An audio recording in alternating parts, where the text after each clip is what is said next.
Hi viewers, welcome to our channel. ప్రస్తుతం మనతో పాటు ప్రముఖ political analyst and producer Tripuneni Chittibabu garu ఉన్నారు. వారితో ఒకసారి మాట్లాడదాం. నమస్కారం సార్. నమస్తే. సార్, రీసెంట్ గా కేటీఆర్ గారు అంటే సీఎం రేవంత్ రెడ్డి గారితో సినీ ప్రముఖులు భేటీ జరిగింది కదా, దానిపైన కొన్ని కామెంట్స్ చేస్తారు. సెటిల్మెంట్ అయిపోయింది, అందుకే రేవంత్ గారు సైలెంట్ గా ఉన్నారని చెప్పేసి కామెంట్స్ చేశారు. దీనిపైన ఇప్పుడు దిల్ రాజు గారు కాస్త అసంతృప్తి ఫైర్ అయినట్టుగా కనిపించింది. అంటే ఎందుకు వివాదాల్లోకి సినిమా ఇండస్ట్రీని లాగుతున్నారు?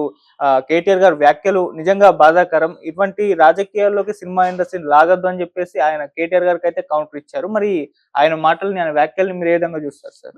చాలా తప్పు దిల్ రాజు గారు. ఎందుకంటే ఆయన రాజకీయాలు మాట్లాడుతుంటూనే ఈయన రాజకీయాలు మాట్లాడినట్టే. ఇప్పుడు రేవంత్ రెడ్డి కోసం మాట్లాడేవా, రేవంత్ రెడ్డి కోసం మాట్లాడేవా? నిజంగా నువ్వు సినిమాలకు రాజకీయాలు సంబంధం ఆనాడే సమంతని అసహ్యంగా మాట్లాడినప్పుడు మా హీరోయిన్ గురించి మీరు ఎందుకు ఇలా మాట్లాడతారు, రాజకీయాల కోసం మీరు మా హీరోయిన్ని తప్పుడు మాట్లాడారు. ఆ రోజు ఖండించి ఉండాలి. ఆయన నో రిప్లై ఆ రోజు. మరి ఆ రోజు ఇప్పుంటే ఈ రోజు అన్నది ఆయన నిజాయితీ కనబడుతుంది. ఆ రోజు ఇప్పలేదు అంటే ఇవాళ కేవలం వాళ్ళిద్దరి మధ్య రాజకీయాలు వాళ్ళు మాట్లాడతారు. కేటీఆర్కి రేవంత్ రెడ్డికి మధ్య నువ్వు మధ్యలో రేవంత్ రెడ్డి సపోర్ట్గా కేటీఆర్ నువ్వు మాట్లాడాల్సిన అవసరం ఏమొచ్చేది నీకు? వీళ్ళు శాశ్వతం, రేపు వీళ్ళు ఉంటారు, రేపు ఇంకోళ్ళు వస్తారు, ఇంకో ప్రభుత్వం వస్తుంది. ఎవరు శాశ్వతం రాజకీయాల్లో? జనక ఉన్నే రేవంత్ రెడ్డి మెప్పు కోసం మాట్లాడినట్టు తప్పితే నిజాయితీతో మాట్లాడితే ఆ రోజు మాట్లాడినప్పుడు ఇవాళ కూడా ఈ విషయం మాట్లాడినప్పుడు ఆ రోజు కూడా ఇట్లా గతంలో కూడా మా సమంతని గురించి మాట్లాడారు. అప్పుడు ఈ ప్రభుత్వం మీరు ఇవాళ ఇలా మాట్లాడతారు, మీ ప్రభుత్వాలు మీరు మాట్లాడుకోండి మమ్మల్ని గురించి అని జనరలైజ్ చేశారని చెప్పుకుంటే గౌరవం దక్కేది. అలా కాకుండా సపరేట్గా ఆ విషయాన్ని పక్కన పెట్టి ఆ రోజు నోరే ఇప్పలా, అరే మన సినిమా వాళ్ళని ఇంత అసహ్యంగా మాట్లాడింది ఈ ప్రభుత్వం, దాన్ని ఖండించాలి, మనం తప్పని చెప్ప నోరు ఇప్పలేదు ఆ రోజు. మరి ఆ రోజు ఎందుకు ఇప్పలా? ఇవాళ ఎందుకు మాట్లాడుతున్నాం అంటే రేవంత్ రెడ్డి కోసం మాట్లాడుతున్నావు. వాళ్ళు రేవంత్ రెడ్డి మెప్పు కోసమును రేవంత్ రెడ్డికి సమర్థింపుగానే మాట్లాడుతున్నావా? వాళ్ళిద్దరు మాట్లాడుకుంటారు. మీకెందుకు దిల్రాజు గారు? రాజకీయాలు వాళ్ళిద్దరు రాజకీయాల్లో ఉన్నారు, మాట్లాడుకుంటారు, కమెంట్ చేసుకుంటారు, వాళ్ళు చూసుకుంటారు. మీకెందుకు మధ్యలో దూరం ఒకళ్ళకి వంత పాడుతూ మీరు మాట్లాడాల్సిన అవసరం ఉంది? అంటే సార్, సినిమా ఇండస్ట్రీ పైన పొలిటికల్ వార్ జరుగుతుంది, సినిమా ఇండస్ట్రీకి కాస్త నష్టం చేకూర్చే అవకాశమే ఉంది కదా సార్. అంటే ఇప్పుడు అల్లు అర్జున్ సినిమా ఫీల్డ్ ఏం నష్టపోదమ్మా. మహామహారాజుకి ఒత్తిళ్లు చూసింది ఇండస్ట్రీ. వీళ్ళంతా రేవంత్ రెడ్డి తల్ల మించిన ఒత్తిళ్లను చూసింది. కానీ వీళ్ళేం చేయగలరు సినిమా ఫీల్డ్ని? మేము వీళ్ళ మీద ప్రభుత్వాన్ని ఆధారపడి ఏమన్నా మా సినిమా ఫీల్డ్ ఉందా? ప్రభుత్వం మీద ఆధారపడి ఏదో ఇలా పెద్ద సినిమాలు వచ్చేవాడు ఈ అడుక్కుంటానికి వెళ్తారు. ఈ దరిద్రం ఈ అడుక్కుంటానికి వెళ్ళలేదు అనుకోండి, అసలు ప్రభుత్వం దగ్గరికి వెళ్ళాల్సిన అవసరం ఏముంది? ప్రభుత్వం దగ్గరికి జోలు పట్టుకుని వెళ్ళాల్సిన అవసరం లేదు. ఈ రేట్లు పెంచమని అడుక్కుడే వ్యాపారం మొదలైనాక కదా.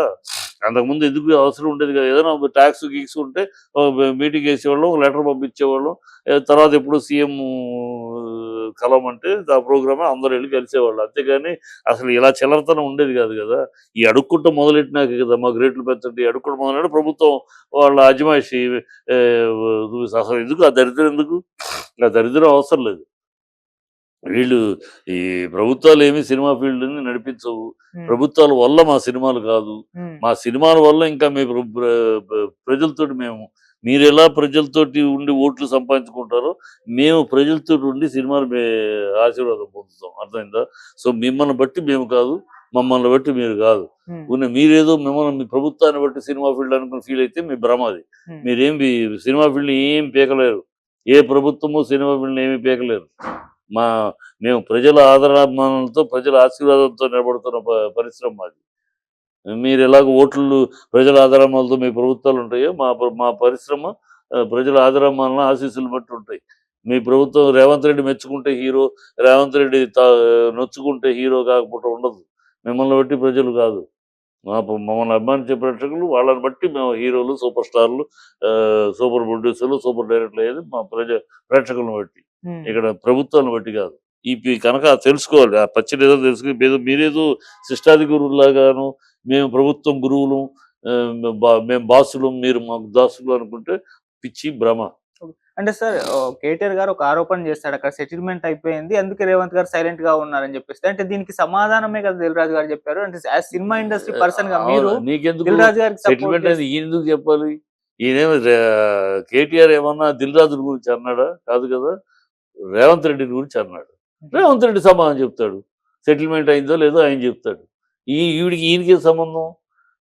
మీటింగ్ లో ఆయన ఉన్నారు కదా గుమ్మడికాయ గుమ్మడికాయ దొంగని అంటే బుధాలు తడుకున్నట్టు ఆయన సెటిల్మెంట్ అయిందంటే సెటిల్మెంట్ చేశానన్న ఈయన అనుకుంటారు అనే అనుమానం, ఈయనకే అనుమానం. బుధాలు తడుకున్నట్టు దొంగలతో భుజాలు, గుమ్మడికాయ దొంగ అంటే బుధాలు తడుకున్నట్టు ఈయనకే సంబంధం. ఆయన కేటీఆర్ రేవంత్ రెడ్డి గురించి చెప్పాడు, రేవంత్ రెడ్డి సమాధానం చెప్పుకుంటాడు రాజకీయంగా. అంటే ఇప్పుడు సినిమా ఇండస్ట్రీకి ప్రభుత్వానికి వారధిగానే దిల్ రాజు గారు ఉన్నారు కదా సార్. వారధి ఏంటి FDC చైర్మన్ ఆయన. వారధి ఏంటి గడిది గుడ్డు. ఇవాళ కొత్తగా ఈ పోస్ట్ ఏమన్నా, ఇది ఇంతకుముందు రామ్మోహన్ రావు ఉన్నారు, చాలా మంది చేశారు ఈ పోస్టు. ఉమ్, ఈయన ఇవాళ ఈ పోస్ట్ లో ఉన్నాడు. ఇప్పుడు వారధి ఉన్న పేరుకు వారధి లేదు, గడిది గుడ్డు లేదు. ఆ పోస్ట్ వల్ల జరిగేది లేదు. ఎన్ని సంవత్సరాలు ఏం జరిగింది, ఏం ఉరిగింది ఇండస్ట్రీకి, ఇవాళ ఏం ఉరుకుద్ది. ఇప్పుడు అడిగారు, పంపించారు, చేయమనండి ఒకటైనా. ఈయనకే పంపించారు, దిల్రాజుకే పంపించారు, పిలిచామని 2000 ఎకరాలు కావాలి ఫిలిం సిటీ కట్టడానికి. ఏమోనండి, 15 ఏళ్ళుగా పెండింగ్ లో ఉన్న రాయితీలు క్లియర్ చేయమనండి, పెట్టారు, ఇవ్వమనండి.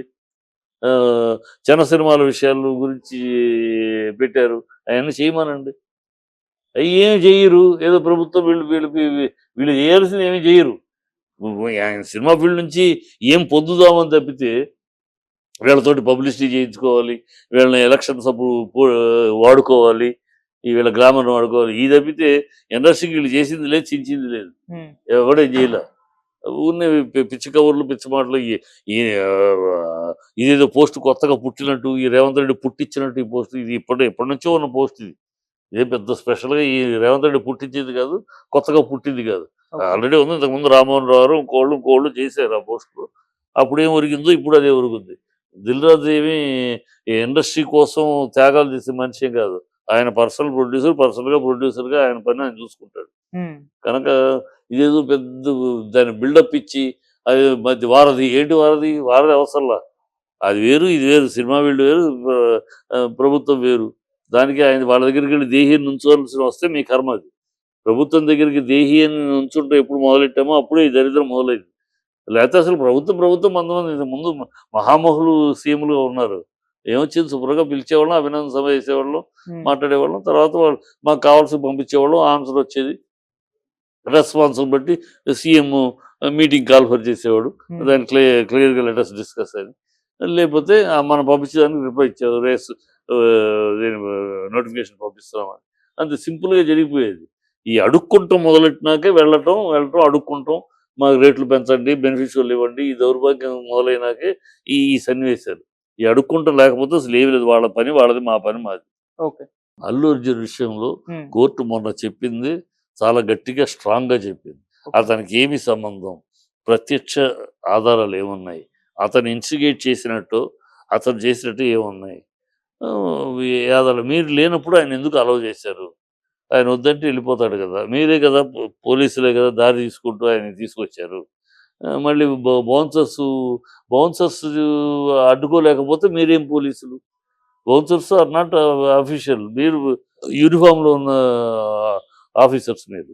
వాళ్ళు బౌన్సర్స్ పర్సనల్ అసిస్టెంట్. వాళ్ళు ఆపితే ఆగిపోయామంటే మీకు ఇంకా అంటే మీరు ఆ రోజు లాయర్ అన్నాడుగా, వీళ్ళు కూడా పోలీసులు కూడా అర్జున్ చూస్తూ అర్జున్తో పాటు ఫస్ట్ ఫ్లోర్కి వెళ్ళిపోయారండి.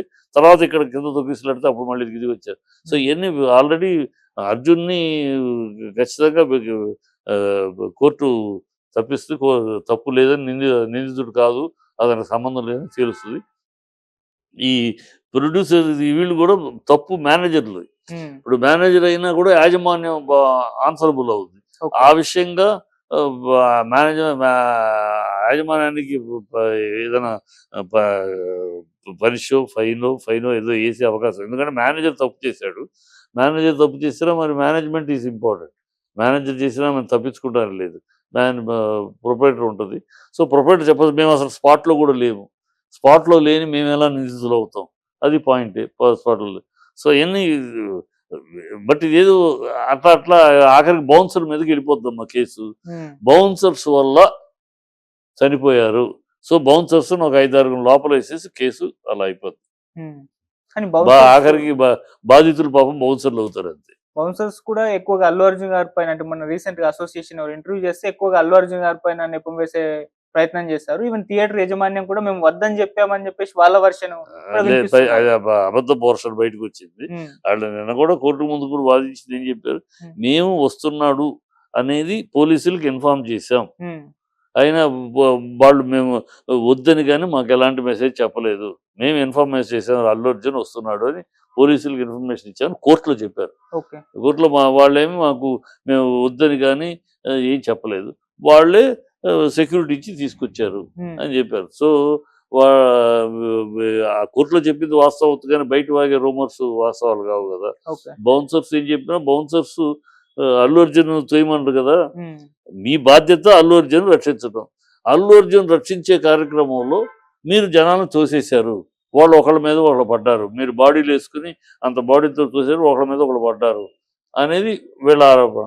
మా లాఠీ తీసుకుని బౌన్సర్లే కొట్టారు అని పోలీసులు. సో ఇది ఆ డ్రెస్ వేసుకున్నాడు, సఫారీ డ్రెస్ వేసుకున్నాడు, ఉమ్. కలర్ వేరు, బౌన్సర్స్ కలర్ ఏమో డార్క్ బ్లూ, అవును. వాడిదేమో లైట్ బ్రౌన్ బ్లూ మిక్స్డ్.